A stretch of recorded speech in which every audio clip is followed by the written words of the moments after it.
Good evening, good afternoon, good morning. It's Lemurian Donna Carol. How are you today? I'm doing well.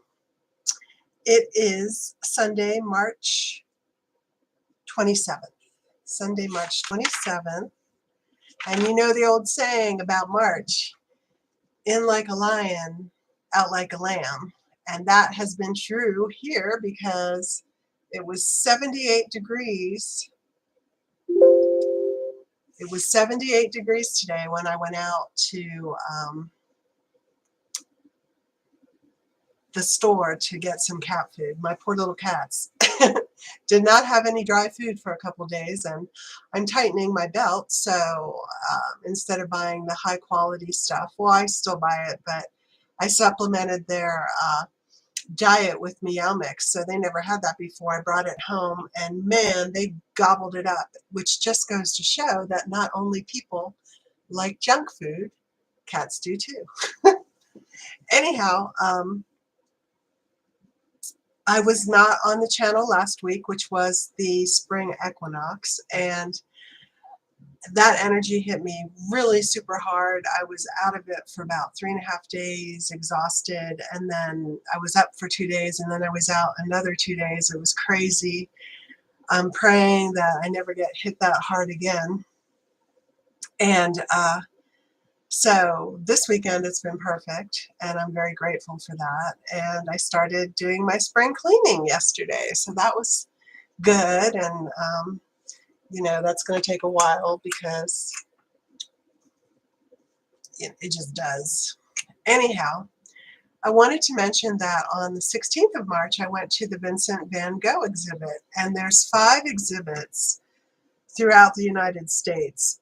And I think there's 5 different producers. I think what happened is someone got the brilliant idea of doing a huge digital exposition of his work and taking it from city to city.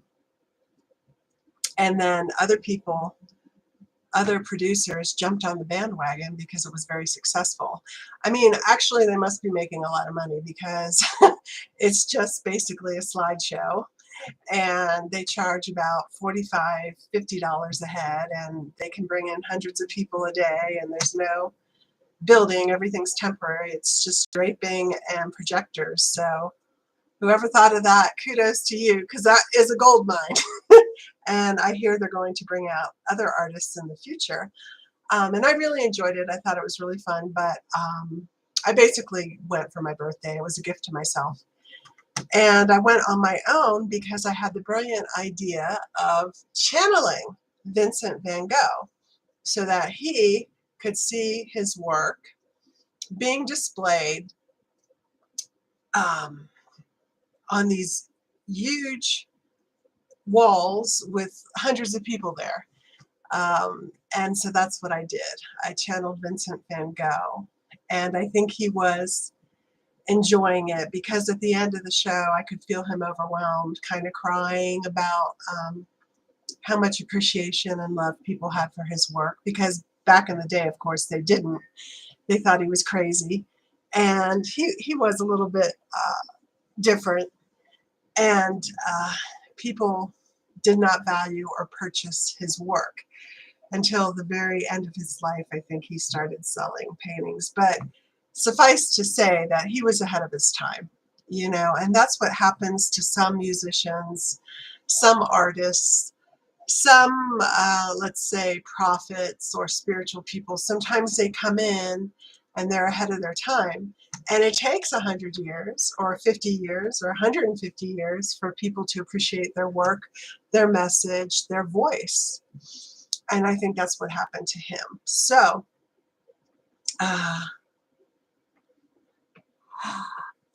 anyhow, so I thought, well, I need to channel him to see how he felt about me channeling him at the show, but also about what he's doing, how he is, thoughts about his life. Basically, he was a brilliant artist, of course, and he came up with a brand new technique of painting, because if you look at his paintings, they just pop. I mean, there's so much light in the actual works. And I think he must be pretty much the most famous painter in the world. I mean, unless you're thinking about the masters from Italy, like Michelangelo, or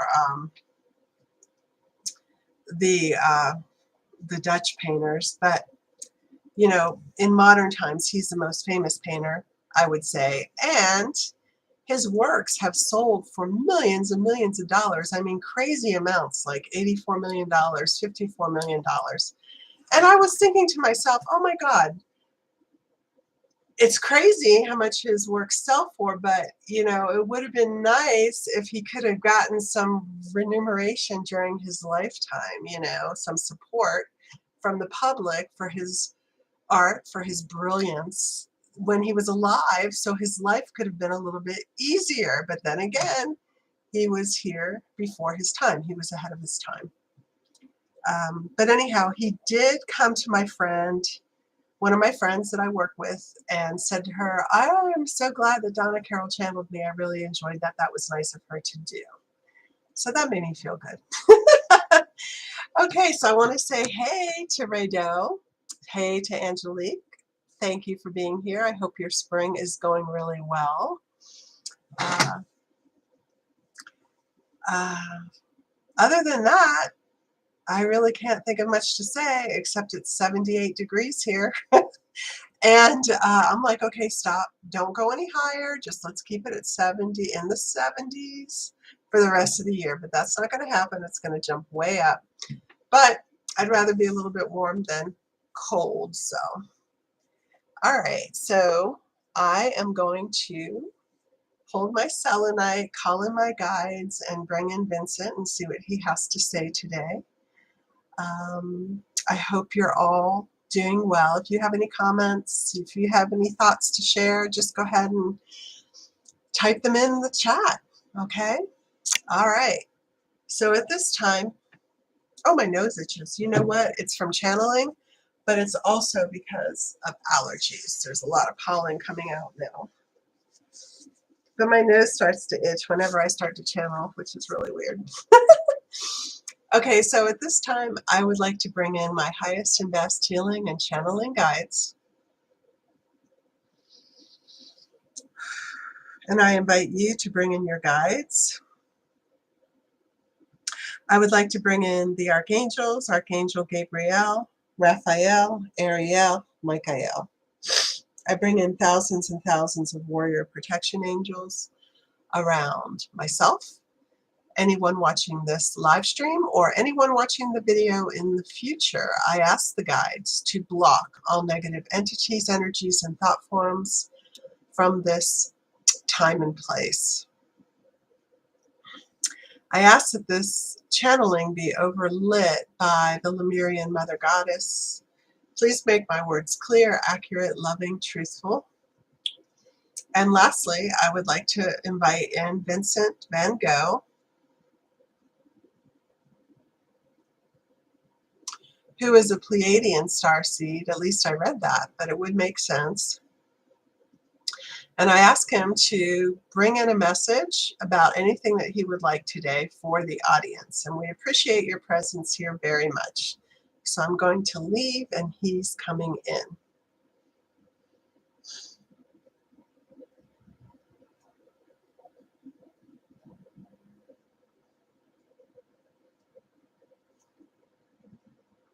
Yes, I am very happy to be here today. This is quite an interesting experience, and I want you all to know that I am currently alive on your planet in a new body, a new personage. I am living amongst you, and I am happily anonymous. But anyhow, yes, I took on another life because I wanted to be present at the time of the shift. The channel is asking me if I had a life in between my life as Vincent and the current life, and the answer is no. I came in, I took a bit of a break, and now I am back. And she's also asking a lot of questions. She's asking me if I am an artist. And I would say, yes, I do dabble, I do paint, but I do not do that solely for a living, and I do not, it's more of an avocation or a hobby, not a vocation, but yes, I do paint. So I am living amongst you. I am a male, and I am quite young. I am in my 20s. So I'm not going to tell you where I'm at, and the channel wants to know, but it's my little secret because I do want to live a very anonymous life. And of course, I'm talking to you as Vincent, but I just wanted you to know that my soul fragment part of me is amongst you because I wanted to be present at the time of the shift or the great ascension. And again, I'm in my 20s, I'm quite young.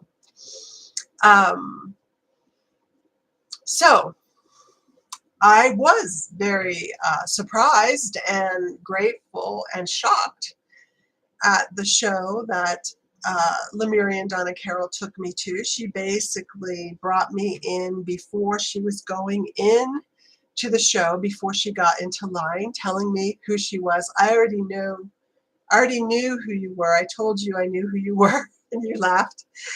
And it's true, I knew who she was because she's got the Pleiadian energy, and I'm a Pleiadian starseed. So the Pleiadians, we know each other. And anyhow, she told me what she was going to do, and I was very excited to see it through the human body. Of course, I knew that these shows and expositions were going on, but it was a very different experience to come through the human body and see them through the human eyes. And I was very, very taken aback at how large my paintings were. It was so, and some of them I had forgotten that I painted. So it was good to see them again. I was like, oh yes, I remember that. And when I viewed the paintings, it also brought up emotions about how I was feeling at the time when I was painting these portraits or landscapes, etc. And sometimes those feelings were quite difficult to live through again, if you will, because it is no secret that I had a very tumultuous, you could say tortured life. I was a very, very sensitive soul in a very, very, I believe, harsh environment. And I just had a hard time expressing myself, communicating with people. I had a hard time being understood. I had a bit of a temper, and I had a hard time negotiating society. In other words, I had a hard time seeing a situation from another person's viewpoint, another person's eyes. And that is what I am working on in this life, actually. This is a very healing life for me right now. I will tell you that I am a male and I do have blonde hair because the channel is looking at me. So she sees it. But essentially, I am working on communication, understanding, compassion, and interactions with human beings, bringing them to a higher level in this lifetime. Anyhow, in my life as Vincent Van Gogh, my refuse, my healing, my love was, of course, painting. And it's no secret that I would buy paints rather than eat, because painting is what kept me alive. It kept me going. If I did not have painting, I would have died much, much earlier than I did. And I died very young anyhow. I was 37 when I passed. So it was the thing that kept me going. And I love to paint, and it opened my heart. It made me feel joy, happiness, all kinds of emotions when I was painting. It's almost as if my heart could really relate or imbibe or connect to the colors and the views, and it just brought me so much happiness and joy. So I did paint for myself, it was medicinal for me. It was healing. And I never thought my works would be famous, or I would be famous. It makes me chuckle, as this thought never entered my mind, because I was so excluded in my life as Vincent Van Gogh. I was excluded from society. The other artists excluded me. I was really on my own. I was a loner, and I painted because it brought me relief from the hardships of life. As the channel has read, she saw a video on me. I had, they say, a mental disorder. In fact, I checked myself into the mental asylum in Saint Remy in France, which is where I painted Starry Night. And yes, it's true that I went through high highs and low lows in my life. And I don't know what you would call my mental affliction, but I knew at the time when I was living that I was not like other people, and that I was feeling things very, very, very deeply, at a soul level, you might say. The channel wants to know, she's asking me a lot of questions, but it's good, if I was afflicted with attachments, meaning reptilians or demonic entities, because she's telling me that this is how a lot of people, many people that have mental illness, it's really just a question of having attachments. And the answer is yes, I was, because I obviously went to brothels, I drank alcohol, and the attachments come through those things in these places. So yes, I did have reptilian attachments, which I could see clearly in my life review. And I think that if I did not have those attachments, my life would be a lot easier. I wanted to be married. I wanted to have children, but that never came about. And I think if I did not have these attachments, my life would be much more typical. But then also, I probably would not have painted the works that I did. So yes, I was very shocked when I became famous after my death. And of course, I could see this from my vantage point. And I am in the Pleiades right now. And it was just very heartwarming. It was very sweet. It made me feel like my life was not a waste, because I committed suicide. And I thought to myself, well, my life was a waste. But then when I saw other people coming out of the shadows and appreciating my work after I died, after I transitioned, then I thought, well, my life is not a waste, and people can see me for who I am and what I do now, and it is rewarding. It feels like, oh, great, this is wonderful. So yes, I am one of those souls that got famous after I passed, but I would not have dealt well with the fame or the attention while I was alive, I don't think. So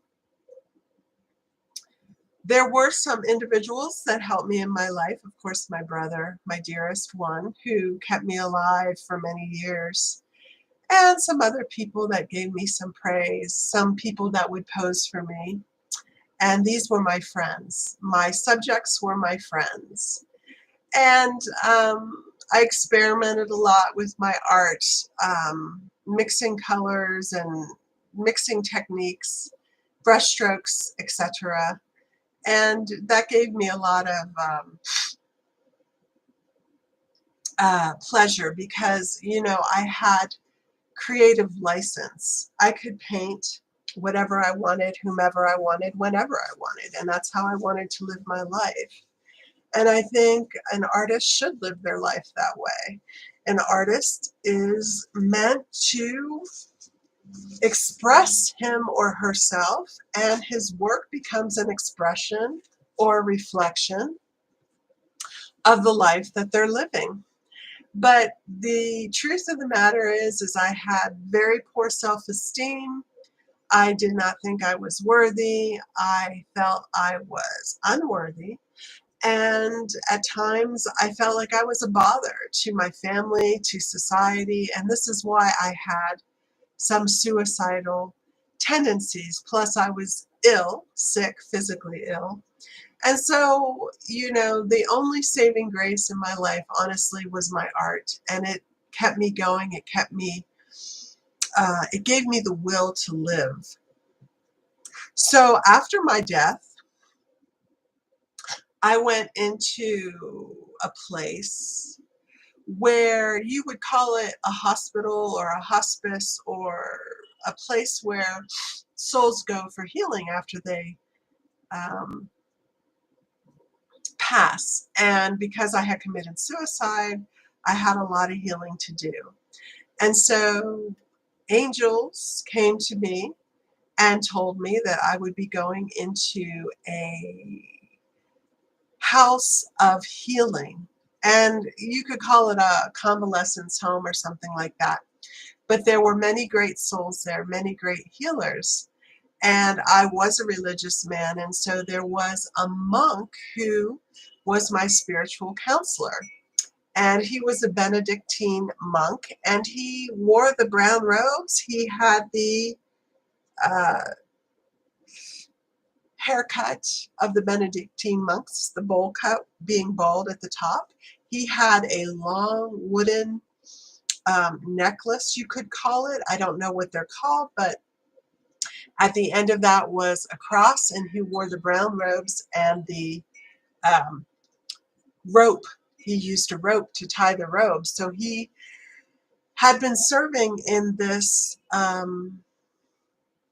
home, you could say convalescent home, for souls that had difficult lifetimes. Many of them were drug addicts, suicide victims, alcoholics, people that had poor self-esteem, etc., etc. This is the place where I went to. And this monk, Father Ricardo, had been working there since the Middle Ages. He passed over. He's a very holy man. And he has been working in this home since the Middle Ages. And he was my personal spiritual advisor.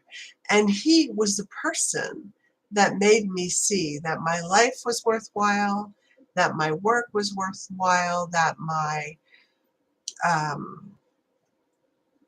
that I am a child of God, that God loves me no matter what anybody else thinks or says or does. And he would sit for me, and I would paint him during our healing sessions, and he would talk to me and counsel me, and he was wonderful. And I also had a lot of physical healing from the nurses that worked there. This was a religious place. You could say it was Catholic, because the people that worked in this particular home were Christians, Catholics, because many of them were former nuns and priests and monks. And so the nurses actually healed me, my heart, my ear, my physical body. I was malnourished. I did not have enough nutrients in my system. My blood, my circulation was bad. And so these women would come and read to me every day, and they would heal me. They would work on me with certain ointments and salves, and you could say potions and mixtures made from plants. So all of these things exist in the afterworld, at least where I was. And so these nurses healed me. And again, they were wearing the white habits with the long white robes, and they all wore a silver cross. And I will love them and appreciate them forever, because I was in healing quite a long time. I've only recently come back, or decided to come back to incarnate. And I passed in the 1800s. So I took a long time out, and I spent that time to heal. And we would have long discussions on art, philosophy, music. But these gentle souls were so sweet, so non-judgmental, so loving, and they healed me. Like when I came back this time around, I was in a much better frame of mind. I do not have mental illness in this lifetime. I'm a little bit shy. I'm a little bit awkward, but I don't have the demons that I had when I was Vincent Van Gogh. So I want you to know that there are many options after you transition. I spent most of my time in the convalescence home healing, but I learned a lot about my Pleiadian background and my Pleiadian history and my connection to the Seven Sisters. And after my lifetime that I'm living right now, I will go back directly to the Pleiades. And the channel says that she will see me there. And I'm like, well, I'm sure you will, as we are now friends. I want to say that whatever you're experiencing, whatever you're going through, don't take it out on yourself. There's always a way out. There's always help. There's always guidance from above. Put your faith in Jesus Christ. Jesus Christ is the benevolent creator, and he will help you in any way that he can. And he inspired many people in the afterlife to look after me, and also many people during my physical lifetime. I want you to know that whatever it is that brings you passion, for me, of course, it was painting, but whatever it is, to spend time doing that every day. And if you don't know what brings you passion, just keep dabbling and exploring until you find that thing that brings you joy. I want you to say that I want to tell you that I'm tickled to be able to talk through this channel, and I'm hoping that we can communicate again someday. Keep your heads high. Know that you're loved. I love you. I can tell you that there are so many spirits in the celestial and high astral realms that love you. So just know that you are cared for, loved, respected, and held high as a child of God. This is Vincent Van Gogh, and I say adieu and wish you much love. And now the channel will come back.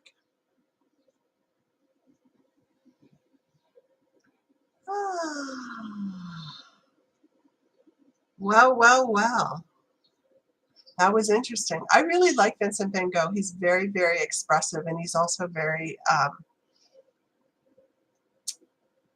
relatable.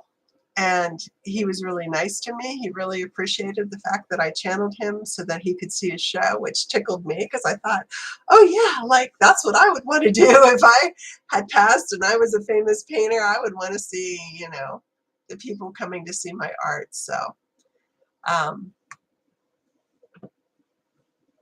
So, Angelique, your question on how to get rid of stubborn attachments and heal from mental illness, a lot of it is